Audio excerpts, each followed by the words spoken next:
Hi guys, Kizzlekicks here and welcome back to another episode of our FIFA 15 career mode. Now in today's vid you're going to see us have two tough games. First we're going to travel to Goodison Park to take on Everton, and then we're going to face Chelsea at home, and in between those games we've got the small matter of transfer deadline day. Now you can see after their offer in the last episode we countered it, and West Ham have come in with a bid of 6.9 million for James Ward-Prowse. We're going to accept that. He's not going to play. We've got plenty of cover in centre mid. Now, as you're aware, we've been trying to offload Pablo Osvaldo, and we've put several bids in for other strikers using him as part exchange. Now, we offered for Gabby Agbonlahor and Andreas Weimann of Aston Villa, and Luis Muriel of Udinese. And the good news is, all the offers were accepted, and all the players have accepted our terms and conditions as well. So basically, we just had a decision to make which one we were going to sign. So we left that decision, we had a little think about it. We've gone in here for Andre Hoffmann, 22-year-old centre-back from Hannover 96. He was a very good addition to the squad. We offered him a contract. He did eventually accept that, and he managed to join up with us.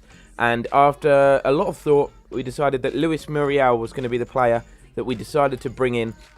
Not only did he have the lowest wage demands, meaning we could, the wage budget would remain higher, but we also feel he's probably got the best potential. I mean, Gabby Agbonlahor, yes, he's very good, he's very quick, very similar to Shane Long. Weimann, we don't know too much about. He's decent, but is he going to be as good as Muriel? Probably not. And as you can see here, we've also offered for left midfielders Lucas Podolski from Arsenal. Of course, he can play left mid, he can play up front as well. And with Jesse Rodriguez, his loan ended, he's gone back to Real Madrid for this season. We couldn't get him back, so we need replacement there. Here you can see then the confirmation that Andre Hoffmann accepted our contract offer. He's probably not going to get in the starting 11 as we managed to get Zuma. So Zuma and Fonte, who is getting on, of course, Fonte. I think he's 31 years old now. His stats are starting to decrease. So we do need some fresh blood in the centre-back role. So Andre Hoffmann joins us for a fee of £5.5 million. Now, that's enough transfer business. We're going to jump into a game now. We've got Everton away at Goodison Park. This is going to be a toughie. Every time we play Everton, there seems to be a lot of goals. There has been in the past. Kevin Morales has caused us all sorts of problems. We're going to look at their starting 11 now. You can see Morales is playing on the wing, McGeady on the other side, with Naismith and Lukaku in attack as well. Tim Howard, very reliable goalkeeper. Seamus Coleman, Jagielka and Leighton Baines at the back. They're very reliable. And Alcaraz in there. I don't rate Alcaraz at all. But anyway, a look at our team then. It's very familiar looking lineup. Video starts wide right, Draxler left, Henderson and Long up front. The same back four as always. So you can see here in the opening minutes we get off to a positive start. Draxler pounces onto a loose pass, picks up possession and just drives at Everton. Keeps running and running and running, and then eventually, whack, does that. 1-0, 4 minutes in. What better start could you ask for at Goodison Park? So of course Draxler playing wide left at the moment. If Podolski was to join the squad, we would have to sort of make a decision there, but Draxler, of course, we can move into a more central role. He is effective in cam as well, so not too much of a problem. The more quality players we have in the squad, the better, particularly with Champions League football on the horizon this season. Gareth Barry here has an effort. It's spilled by Fraser Forster, but luckily Nathaniel Klein was on hand to get that clear. And then shortly after that, just before the half-hour mark, Romelu Lukaku has an effort, and it finds its way somehow through the legs of Schneiderlin, past Fraser Forster and into the near post, so Everton were not behind for too long. Lukaku has got them level, and you can see here how fortunate it was to go under the leg of Schneiderlin and past Forster. But Jordan Henderson here flipped a lovely ball over the top for Shane Long. He brings it down away from the defender, hits it early, and the ball immediately goes past Tim Howard at the other end 5 minutes after Everton equalised, and we are straight back in front. You can see here the fact that Shane Long hit that so early meant that Howard didn't really have the opportunity to set himself. Shortly after that then, as we approach half-time, some neat build-up play here. Sees Draxler find the ball in space. He hits a shot, not overly powerful, but it finds its way into the top corner of the net. We couldn't work out what had happened there, whether it took a deflection or whether it was just the fault of Tim Howard. But as we take a look at the slow-motion replay, you cannot blame Howard for this. There was no deflection. You can just see that it was a really, really accurate shot that curled inside the post at the very last minute, giving us a 2-goal cushion. So after that, we thought we were going to be going in at half-time with a 2-goal cushion. That was not the case. Everton come forward yet again. A neat 1-2 between Naismith and Lukaku completely fooled the defence, and Naismith applies the first-time finish just to slot the ball past Fraser Forster. It's now Everton 2, Southampton 3, and we're still in the first half here.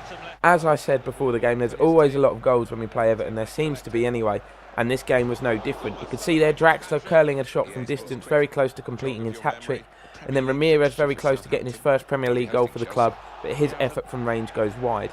Now, it was a very, very disappointing second half from an Everton point of view. Fraser Forster did not have a save to make, and that was the end of the game. That's where it finished. You saw Video with the chance to make it 4-2 just before the end, but Howard denied him. Draxler was the star of the show with his 2 goals, and we pick up a vital 3 points. So, we move into transfer deadline day. Now then, we weren't expecting a lot of movement in this window. We've done a lot of our business very early, which is pleasing. We've managed to get in some quality players, so we're just sort of fine-tuning and getting rid of some of the deadwood. Jordan Turnbull here is going to go to Kilmarnock. He's a youngster. He probably wasn't going to get any game time anyway, so it's only fair that we let him move on to try and develop his career. Now, 8 hours to go now. You see the clock still ticking down. Not a lot happening here. 6 hours to go, and you can see we've got a couple of emails now. That is offers for Fraser Forster. You got Hertha BC. We're not selling him. That wasn't the only offer. QPR also come in with an offer for him as well. 4.9 million. That was trying to mug us right off there, so we're not going to accept that either. Fraser Forster is going nowhere. The next few hours tick by then, and not a lot really happens, which means if anything is going to happen, it's going to happen late in this window. All the drama going on here, but as you can see now, our offer for Lucas Podolski was accepted, so we offered him 70 grand a week, which I don't think is too bad. He's got a lot of experience. He's 30 years old as well, so you know, age is not too much of a problem. He's still probably got a few good years left in him yet. As you can see now, just 3 hours to go, and Podolski accepted our offer, and we decided to welcome him to Southampton. £2.5 million, absolute bargain for a player of his experience. More offers coming in for Fraser Forster. We still haven't changed our mind. We're still not deciding to sell him. It is so stressful when you haven't got a goalkeeper and you've got 3 hours. It would have been to find a replacement for him, so we weren't going to put ourselves in that situation.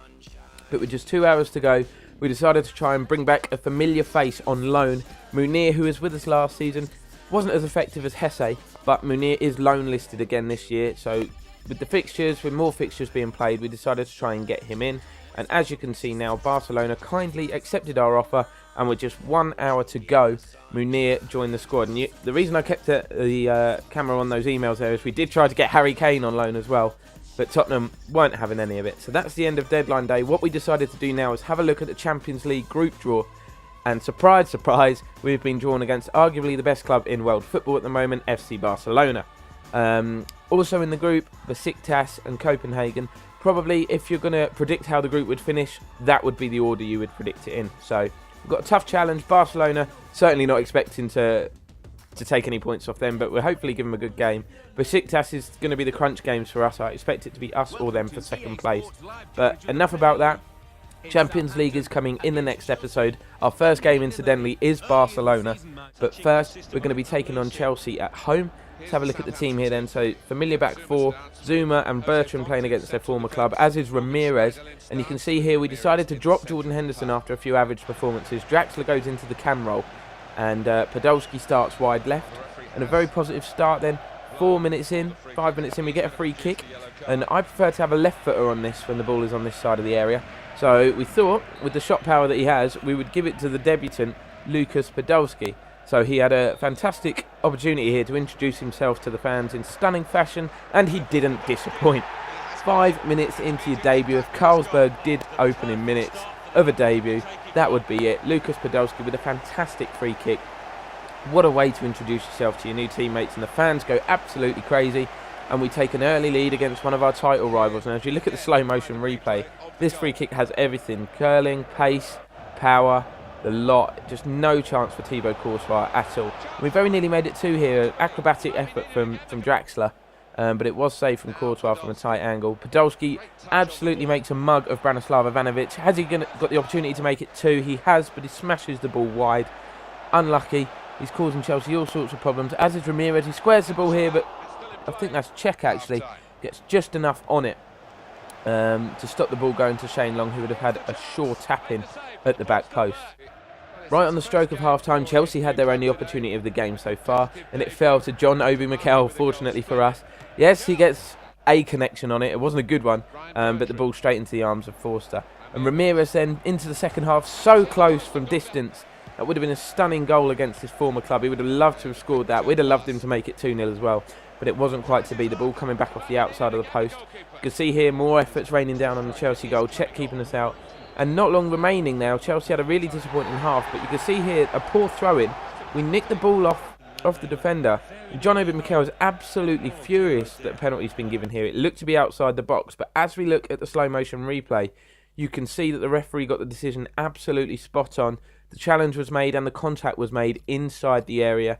Shane Long went down and himself was going to have the opportunity in stoppage time now to put the game beyond Chelsea, who had an absolutely shocking game. Fraser Forster with just the one save to make.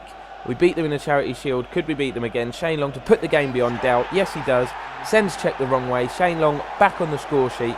And the players knew once this ball went in that it was game over. So you can see here we're going to have a bit of a bundle. We are going to sort of go a bit of overkill for the celebration, but we don't care. We know what a massive 3 points this could prove to be come the end of the season. Chelsea beat us by 2 points to win the league last year. We're not going to let it happen again. That's how the game finished. A fantastic win for us.